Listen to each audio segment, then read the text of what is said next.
Margaret Hayes found the letter on a Tuesday in March 2024, tucked inside Robert's battered copy of The Secret Garden. Ironic, she'd think later. Her hands trembled as she recognized his handwriting, shaky from morphine but unmistakably his. The letter began, "My dearest Margaret, if you're reading this, I'm gone, and knowing you, you're probably wearing my old cardigan, drinking cold coffee, and feeling guilty about something. Stop it. I need you to hear this. You gave me 42 beautiful years. You sacrificed dreams I pretended not to notice. That landscape architecture degree abandoned when you got pregnant with Jennifer. Those jazz clubs you mentioned once, then never again. Here's what I want, no, what I demand. Be selfish for once. Fall in love again if someone makes you laugh. Dance until 2 a.m. Wear that red lipstick you hide in the bathroom drawer. And Margaret, this is critical. Don't you dare feel guilty. Love isn't pie with limited slices. You loving again doesn't diminish what we had. It honors it. You have so much love left to give, and I'll be damned if you bury it with me. Promise me you'll bloom again. Forever yours, Robert. Peace, I'd left money in the blue box, top shelf of my closet. It's for your dreams. Use every penny." Then she found the blue box, $43,000 in carefully saved bills. Attached was a bucket list in Robert's neat teacher's handwriting. England Gardens, especially Sissinghurst. Jazz club, the real kind with live music. Dance lessons you always wanted to. Finish that degree. Wear red lipstick to the grocery store. Say yes to life. Fall in love. That last one broke her. And healed her. 6 months later, September 2024, Margaret stood outside Riverside Community Center, the letter folded in her cardigan pocket. Robert's cardigan, still smelling faintly of his Old Spice. At 67, she felt invisible. Grocery store clerks looked through her. Waiters ignored her. The world had decided she was scenery, not a person. But Robert's words burned in her mind. Say yes to life. She pushed open the door. The room smelled like potting soil and coffee. 15 people sat in a circle, mostly silver-haired, mostly women, all holding mismatched mugs. A woman with wild silver curls and paint-stained overalls pointed to an empty chair. "First-timer, front row. I'm Harriet Chun, benevolent dictator of this beautiful chaos." "You are?" Margaret Hayes, louder. "We're old, not deaf." "Margaret Hayes." The strength in her voice surprised her. "Better. What brings you to our dirt therapy session?" The room waited. Margaret felt her face flush. But something in Harriet's eyes, a knowing sadness, made her honest. "My husband died 18 months ago. Cancer. He left me a letter telling me to live. I'm terrified I've forgotten how." Silence. Then Harriet smiled. Not pity, but recognition. "Welcome home, honey. Half of us are here for the same reason. Death makes you choose, shrink, or grow. We chose grow." A voice like warm honey spoke from across the circle. "David Morrison. Lost my wife Eleanor 3 years ago. Heart attack. She was pruning roses 1 minute, gone the next. I came here because my house full of her things was suffocating me. Turns out I'm surprisingly good at keeping plants alive." Margaret looked up. David was tall, maybe 6'2", with silver hair that needed cutting and brown eyes that held sorrow and warmth in equal measure. When he smiled at her, something long dormant stirred in her chest. "Terrifying and wonderful." "Lin Wu," said a tiny woman with orchids tattooed on her wrist. "Started growing orchids because they're difficult bitches, excuse my French, and I needed something to fight with besides grief." One by one they shared. Cancer widows, heart attack widowers. Harriet herself spoke. "Husband of 42 years, left me for a 28-year-old dental hygienist named Brittany. Best thing that asshole ever did. I discovered I was gay at 73. She winked at Lynn, who blushed. Margaret laughed for the first time in months. After the meeting, David approached her in the parking lot. Late afternoon sun turned his hair to silver fire. Coffee? There's a diner Mel's, makes terrible coffee and transcendent pie. Post-meeting tradition, Margaret almost said no. Then she felt Robert's letter against her heart.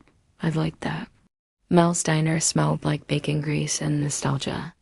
They slid into a cracked vinyl booth, and David ordered for them both. 2 cherry pies, 2 coffees. Extra terrible. The waitress, name tag, said Doris, 40 years, rolled her eyes. Coming right up, Professor. Professor? Margaret asked.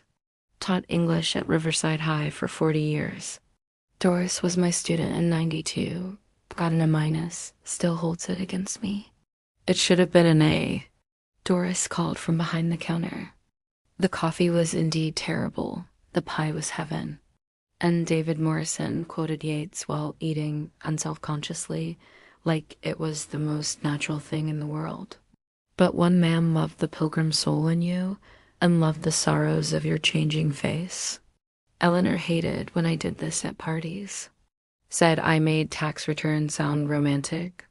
My husband, Robert, hated that I rearranged furniture at 2 a.m. I'd get this urge to redesign a room and I'd move everything. Just sighed and asked if I should sleep in the garage. They laughed and it felt like betrayal and liberation tangled together. Does it get easier? Margaret asked quietly, watching her spoon circle the coffee cup. Missing them? David considered this, really considered it. She appreciated that he didn't rush to comfort her. No, but it gets different. The grief becomes furniture you've learned to walk around in the dark. You still bump into it. Anniversaries, her favorite song on the radio, the smell of her perfume on a stranger. But it doesn't knock you down as often. Most days, you can breathe around it. Margaret found herself telling him about the letter, about the $43,000 she was terrified to spend, about the bucket list that felt like Robert haunting her with love. He gave you permission, David said gently. Question is, can you give yourself permission? That question haunted her for weeks. They met every Thursday after garden club. Then Tuesday morning walks appeared in her calendar. Then Saturday afternoon bookstore trips. Margaret learned he was left-handed like her, allergic to cats and shellfish, could name constellations but not current pop stars. He learned she had a photographic memory for plant species, loved Billie Holiday and Ella Fitzgerald, and had abandoned landscape architecture at 23 when Jennifer was born. Why didn't you finish after the kids grew? He asked one October afternoon as they walked through fallen leaves that smelled like cinnamon and endings. Robert needed me. His mother got sick, then it was the grandkids, then ... she stopped. I'm making excuses, the truth. I was scared I wasn't good enough. Easier to say I sacrificed than to risk failure. And now I'm 67. Too late for new dreams. David stopped walking, turned to face her, Margaret. I published my first poem at 70. Harriet came out at 73. Lynn learned to paint at 75. Too late is a lie we tell ourselves to avoid being brave. Something cracked open in her chest. They never called it dating. But Margaret's daughter Jennifer noticed. Mom, you're smiling at your phone. David sent me a poem. You bought new jeans, and is that blush? Margaret touched her cheek. The letter said red lipstick. I'm working up to it. Dad would love this, you know? Would he, really? Jennifer sat beside her mother, taking her hands. Mom, those last days in hospice when you'd step out for coffee, Dad made me promise something. He grabbed my hand, so weak but desperate, and said, don't let your mother become a ghost. She gave up so much for me. Promise me you'll push her to live. Margaret broke down. All these months of guilt, of feeling torn between grief and this new lightness in her chest, and Robert had orchestrated it all. Jennifer, I think I'm falling for David Morrison. I know, Mom, and it's beautiful. That night, Margaret stood before her bedroom mirror, really looked at herself for the first time in years.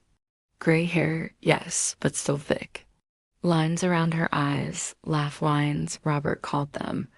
Soft belly that had carried 3 children. Breasts that sagged, skin that creped at her neck and hands. Age spots, scars, the whole map of 67 years, not invisible. Just unseen by people not paying attention, she applied the red lipstick. It felt like war paint, like courage. Okay, Robert, she whispered to his photograph on the dresser. I'm saying yes. The spring plant sale in May 2025 was chaos. Margaret had designed the entire layout, her first real landscape project in 44 years, and David had volunteered as her assistant. They worked in comfortable rhythm, shoulders occasionally brushing as they arranged seedlings. The scent of basil and tomato plants mixed with petrichor, rain coming. You're different when you talk about design, David observed, watching her explain companion planting to a customer. You light up, your whole face changes. Your hands move like you're conducting music. Why did you give this up? I didn't give it up. I chose my family. Those aren't mutually exclusive, Margaret. Before she could respond, thunder cracked overhead. They looked up to see dark clouds rolling in fast. Within seconds, rain poured. The plants, Margaret cried. Forget them. Run. They sprinted for David's truck, laughing like teenagers. Margaret slipped in mud. David caught her. They tumbled into the truck, soaking wet, breathing hard, and something in the air changed. Lightning illuminated David's face. Water dripped from his hair. His shirt clung to him. And Margaret saw him, really saw him, not as her friend, but as a man. A beautiful man looking at her like she was beautiful too. You had dirt on your nose, he said softly, reaching to wipe it away. His hand lingered on her cheek. Thunder rumbled. Or maybe that was her heart. David ... I know we're just friends. I know it's too soon, too complicated. She kissed him. It was brief, tentative. His lips were dry, slightly chapped. She'd forgotten how to angle her head. It was perfect and awkward and terrifying. When they pulled apart, Margaret started crying. I'm sorry, I shouldn't have. Robert's only been gone 18 months, and I feel like I'm betraying him, and what will people think? And I'm 67 years old. I shouldn't be kissing anyone ... Hey, hey. David pulled her close, letting her sob into his shoulder. He smelled like rain and Old Spice, different from Robert's scent, but comforting. Listen to me. Eleanor died 3 years ago, and I still cry when I hear our song. Grief doesn't have a timeline, Margaret. Neither does love. Is that what this is? Love? I don't know, he admitted, his voice cracked.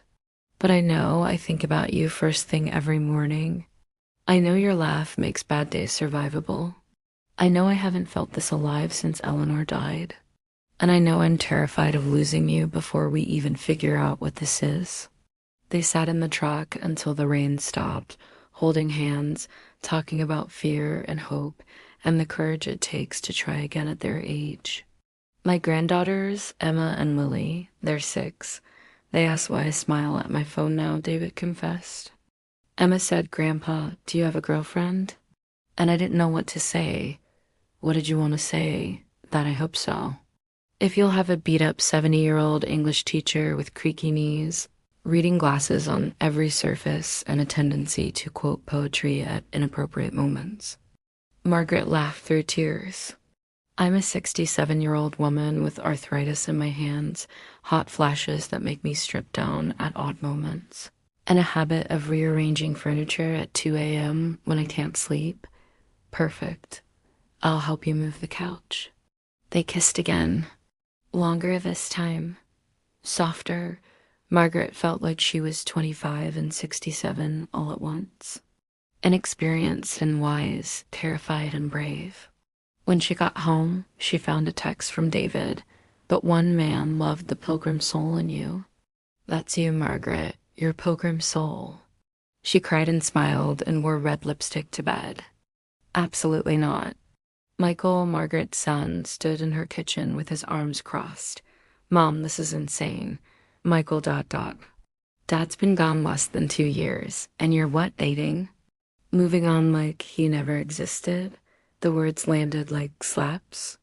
Margaret felt herself shrinking, the old Margaret who apologized for breathing.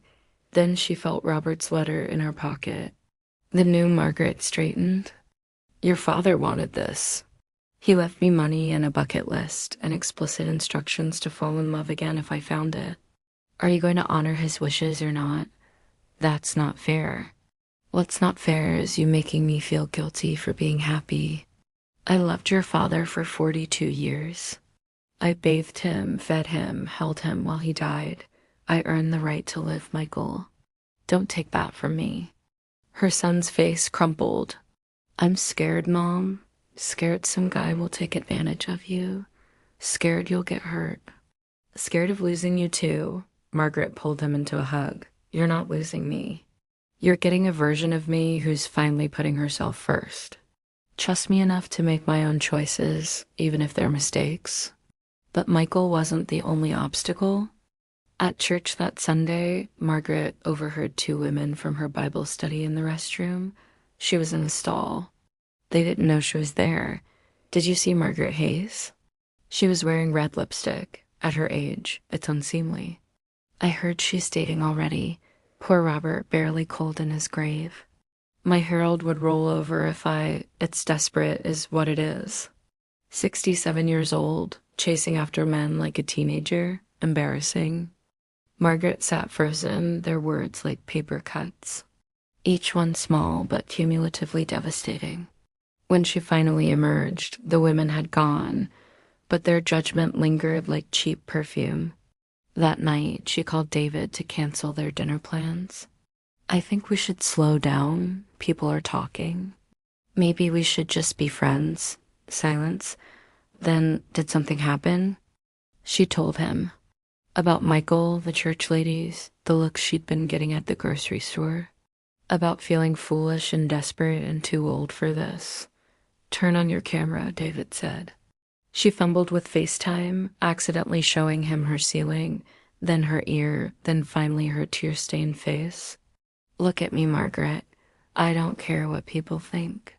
I've spent 3 years caring what people think, being careful, quiet, small. I'm 70 years old. I don't have time for careful anymore. But if you're not ready, if you genuinely need more time, I'll wait. I'll be your friend. But don't let other people's smallness steal your chance at happiness. I'm scared. Me too. That means it matters. Meet my family. Let me meet Michael properly. Let's give them a chance to see what we see. Margaret took a shaky breath. Okay, yes, dinner tomorrow. Your place. The dinner was a disaster, then a miracle.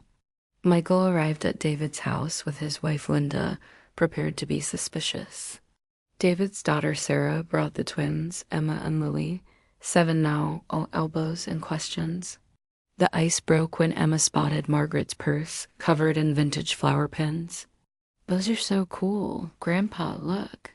She has taste, unlike me. David pretended offense. Grandpa, you wear socks with sandals. You have no taste. Everyone laughed. The tension cracked. Over dinner, David made lasagna, slightly burned, absolutely perfect. They talked, really talked. Michael watched David help the twins with gentle patience, never condescending, genuinely interested in their elaborate story about a dragon dentist. After dessert, Sarah approached Margaret in the kitchen. My dad is different with you, lighter. He laughs at Emma's terrible jokes instead of just smiling. I didn't think I'd see that again. I'm not trying to replace your mother.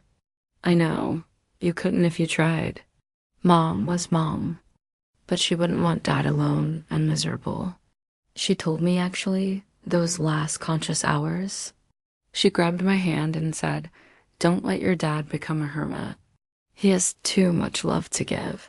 Promise me you'll push him to live. Margaret's eyes filled. My husband said almost the same thing. Then maybe they knew something we're still learning, that love doesn't run out, that we can hold what was while embracing what is. Later, as they said goodbye, Michael pulled Margaret aside. Mom, I'm sorry. Watching him with his granddaughters, he's a good man. And I haven't seen you this happy since before Dad got sick. If he makes you smile like that, I'm in. That night, David walked Margaret to her car. The twins pressed against the window, watching. Is it official? David asked. Even though people will talk, Margaret kissed him right there in the driveway. Let them talk. I'm done living for other people's approval. From the window, Emma shrieked, "They're kissing." Gross, but also romantic. 3 months later, David asked Margaret to help with something difficult, Eleanor's belongings. I've been avoiding it for 3 years, he admitted. But I can't move forward while living in a shrine. They spent a Saturday in his attic. July heat made it stifling, but they worked methodically. Clothes, books, jewelry, photographs. Each item a memory. Margaret found a box of Eleanor's bird-watching journals. David, these are beautiful. Look at her sketches. She was talented. Terrible singer. Couldn't carry a tune to save her life, but she could draw anything. What was she like? Margaret asked. Really like? David smiled, sad and sweet. Stubborn, opinionated. Hated my poetry at first, said I was pretentious. Wore mismatched socks on purpose to annoy me. Made the world's worst coffee, worse than Mel's. But she saw people. Really saw them. You would have liked her? Would she have liked me? Yes. She would have loved your directness. Eleanor hated people who danced around topics. And she would have challenged you on design theory for hours. In a wardrobe, beneath old sweaters, Margaret found a leather journal. David ... Open it. Eleanor's diary. The last year. They read together, Margaret feeling like an intruder until David held her hand, wanting her there. Most entries were mundane. Then April 3rd, 2021. Had coffee with Susan today? She asked what I wanted for David after I'm gone. The question felt like a punch to my already failing heart, but I've been thinking about it. Obsessing, really. I want him to live. Not just exist in our house, surrounded by my things, slowly fossilizing. David has so much love. He'll bury it with me if someone doesn't stop him. I want him to fall in love again, not to replace me. Impossible, I'm irreplaceable, obviously, but to add to his story. I want someone to appreciate his terrible poetry recitations, to laugh at his dad jokes, to hold his hand when his arthritis makes him grumpy. I want him to have what I had, a great love. He deserves that twice. Here's the truth I'm afraid to say out loud. I'm not jealous of this hypothetical woman. I'm grateful to her. Whoever she is, she'll love a man made better by loving me. That's enough. I hope she's smart. David needs intellectual challenge. I hope she's kind. He's too soft for cruelty. I hope she's brave because loving again after loss takes courage. I hope she finds him. I hope he lets her in. David's hands shook as he closed the journal. Margaret wrapped her arms around him as he sobbed, deep, shaking cries that felt like exorcism. She knew he gasped, just like Robert knew. They both saw further than we did. We have permission, Margaret said firmly, from the two people whose opinions matter. They created a memory box together. Robert's pocket watch and favorite gardening book. Eleanor's bird journals and the mismatched socks she'd worn on her wedding day. David laughed through tears at that. Photos of both couples, young in love, building lives. The rest they sorted. Children, charity, trash. Making space for the future while honoring the past. That evening, David showed Margaret his workshop. On his workbench sat a wooden bench. Simple, beautiful, elegant. For the community garden, he explained. Dedicated to Eleanor and Robert. Carved into the back. Those we love walk beside us in everything beautiful we create. It's perfect, Margaret whispered, running her fingers over smooth wood that smelled like cedar and hope. They sat on it together, testing it. It felt right. Thank you for today, David said. for not being threatened by Eleanor's memory. How could I be? She made you who you are. Without her, you wouldn't be the man I'm falling in love with. First time either said it out loud. David turned to her, cupping her face in calloused hands. Say that again. I'm falling in love with you, David Morrison. It terrifies me and thrills me, and I have no idea what I'm doing, but it's true. I love you, Margaret Hayes. I love your strength and vulnerability. I love that you rearrange furniture at 2 a.m. and wear red lipstick to Costco. I love that you're brave enough to try again. I love you. The kiss tasted like salt and hope. October 2025. Margaret found the lump in the shower. Small, hard, definitely not supposed to be there. She didn't tell David, not immediately. First came the doctor's appointment, the mammogram, the biopsy. Waiting for results felt like drowning in slow motion. Dr. Patel called on a Tuesday. Margaret, we need to discuss your results. The world tilted, atypical cells, possibly benign. Possibly not. More tests needed. Possible mastectomy. The words blurred together. For 2 weeks, she avoided him, made excuses, canceled plans, watched his worried texts pile up. Finally, he showed up at her door. Margaret, let me in. David, I am fine. Just bullshit. You're shutting me out. Talk to me. She broke, told him everything. The lump, the tests, the terror. I can't do this to you, she sobbed. You already lost Eleanor to her heart. I won't make you watch another woman die. I won't put you through that again. David's face went through shock, hurt, anger, landing on something fierce and tender. You don't get to make that choice for me, Margaret. I'm a grown man. I get to decide what risks I take. And loving you, even if it ends in loss, is worth it. Every moment is worth it. But no. Listen to me. When Eleanor died, I thought the pain would kill me. It didn't. It changed me, yes. Broke me, yes. But I survived. And I'd rather have 3 years loving you and lose you than spend the rest of my life safe and alone. That's not life. That's just not dying. Margaret collapsed into his arms. I'm scared. Me too. So let's be scared together. He went to every appointment, held her hand through the biopsy, researched treatment options, made her laugh when she wanted to scream. 3 weeks later, Dr. Patel called. Benign. Atypical, but benign. We'll monitor it, but you're okay. Margaret dropped the phone, sobbed with relief. Called David. It's benign. I'm okay. David, I'm okay. Thank God. Thank God. His voice broke. Margaret, marry me. What? I almost lost you. I can't wait anymore. We're 71 and 67. We don't have time to waste. Marry me. That's not a romantic proposal. Fine, come to the garden. I'll do it properly. Spring 2026. 1 year since their first kiss. The community garden was in full bloom. Margaret's designs made real. David had been mysterious all week. Margaret assumed he was planning something sweet. She didn't expect this. She arrived to find the garden transformed. Fairy lights and trees, broad daylight, but magical anyway. Tables laden with food.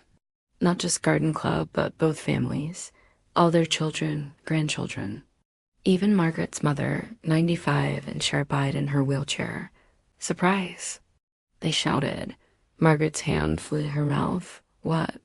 David appeared, looking nervous in a way she'd never seen. He took her hand, led her to the bench, Eleanor and Robert's bench, now installed in the garden's heart, surrounded by blooming irises and orchids. Their families formed a circle, giving space but bearing witness. David knelt. At 71, with arthritis and creaky knees, it wasn't graceful. He winced. Emma giggled. But his eyes never left Margaret's face. Don't laugh, he warned. Margaret was already crying. Margaret Hayes, a year ago, you walked into a garden club meeting, terrified and brave, and my world shifted. I thought love was over. I thought I'd had my turn, but you showed me that hearts can bloom again, even in winter. He pulled out a ring, sapphire surrounded by garnets. This was my mother's. Sapphire for wisdom, because we're old enough to know what matters. Garnets for passion, because age doesn't diminish that. Margaret, will you marry me? Will you help me prove that it's never too late for a second bloom? Through tears, Margaret saw her children smiling, David's daughter Sarah crying, the twins jumping excitedly, her mother nodding approval. Yes, she said, pulling him up before his knees gave out entirely. Yes, you ridiculous romantic man. Yes, they kissed. The circle erupted in cheers. Her grandson Jason, the one who'd asked if dating was gross, approached with tears in his eyes. Grandma, I'm sorry I was a jerk about this. Watching you and David ... You taught me that love doesn't expire, that being brave matters at any age. You're my hero, Margaret hugged him. You're never too old to learn, never too old to love, never too old to bloom. The celebration lasted hours. Margaret's mother cornered David. You make my daughter happy, she said in her papery voice. That's all I need to know. But if you hurt her, I'm 95, I've got nothing to lose. I'll haunt you, David laughed. Understood, ma'am. As the sun set, Margaret and David sat on their bench, watching families blend. No regrets? David asked. Only that we didn't have 50 years. I wish I'd met you at 25.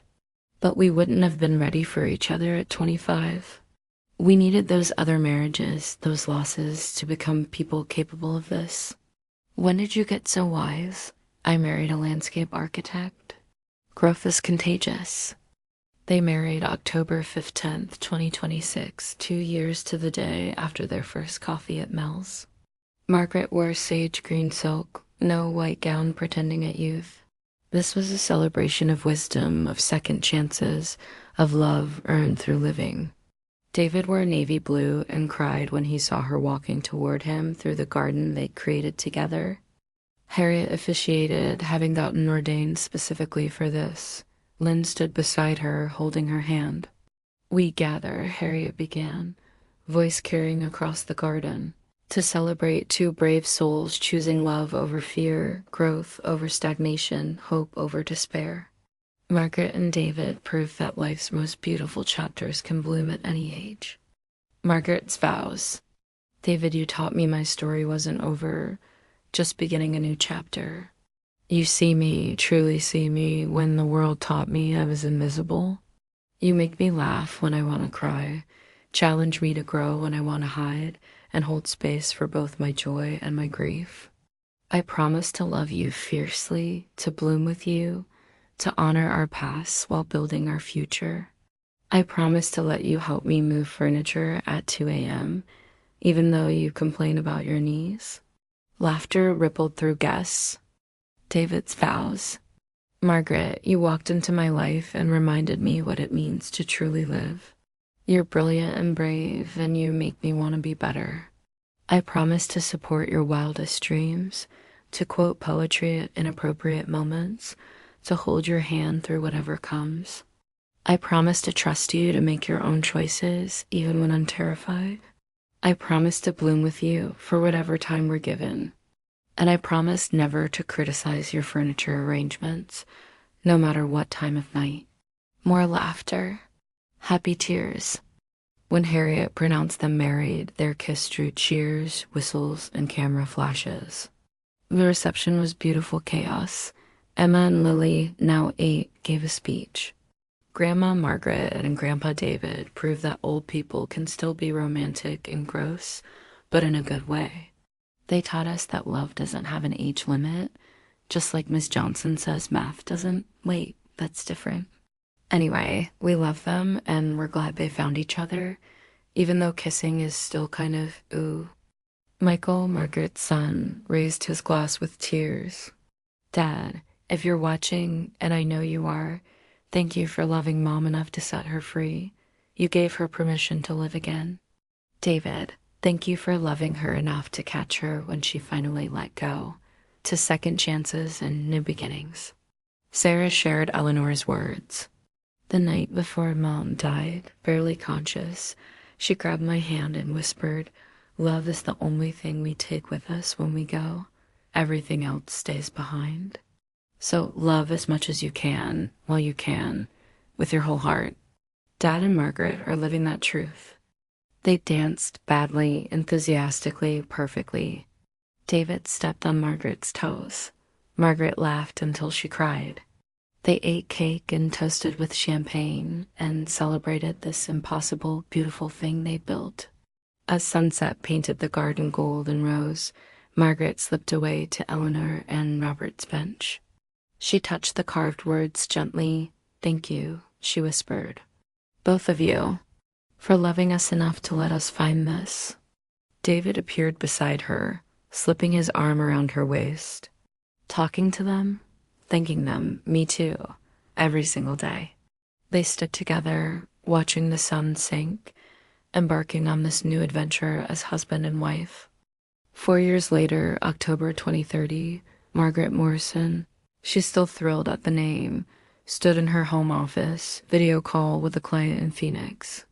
"So the raised beds here," she pointed to her design, "make it easier for arthritic hands. Wide paths for walkers or wheelchairs. But see, still beautiful, still lush. Age-friendly doesn't mean boring." At 71, she ran a thriving consultancy. Second Bloom Gardens, beautiful spaces for wise hearts. She'd finished her landscape architecture degree online at 69. Top of her class. David's poetry collection, Seasons of Love, had sold 50,000 copies. Dedicated to Eleanor, who taught me to love, and Margaret, who taught me to love again, it resonated with thousands navigating loss and hope. They checked off Robert's bucket list. England Gardens, Sissinghurst was everything. Jazz clubs became their Friday night ritual, dance lessons still terrible, wonderfully so. Red lipstick, Margaret's signature now. Landscape degree, finished at 69. Fell in love every single day. Their blended family had become simply family. Last Thanksgiving, 17 people crammed into their dining room. 5 children, 14 grandchildren, 3 great-grandchildren. Nobody remembered anymore which kids belonged to which original family. The community garden thrived. Waiting list, 43 people. Margaret and David had trained new leaders, ensuring their legacy would continue long after they were gone. On their 4th anniversary, they returned to the bench. "I still talk to them," Margaret admitted, running her fingers over the carved words. "Robert and Eleanor, tell them about our lives. Thank them." "What do you say?" "That they were right. That love doesn't run out, it multiplies. That grief and joy can coexist. That they gave us the greatest gift, permission to live fully, even in loss." David pulled her close. At 75, he moved slower now. His arthritis was worse. Reading glasses lived on every surface, but his eyes still lit up when he looked at her.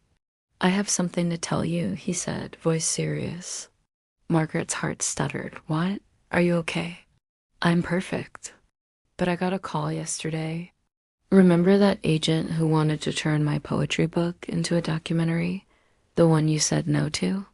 I'm saying yes, but only if you co-direct. Our story, Margaret. Showing people it's never too late." "David, I don't know anything about documentaries, ... "You didn't know anything about landscape architecture at 67? You learned. We'll learn this together." Margaret thought about the 67-year-old woman who'd almost turned around in that parking lot, who'd felt invisible, used up, done, who thought her story was over. She thought about the letters they received weekly, widows and widowers asking if it was really possible, if they could really love again at 70, 80, 90. "Yes," she said, "let's do it. Let's show them it's never too late." They kissed soft and sweet and familiar. 4 years of kisses, and still everyone felt like the first and the 1,000th all at once.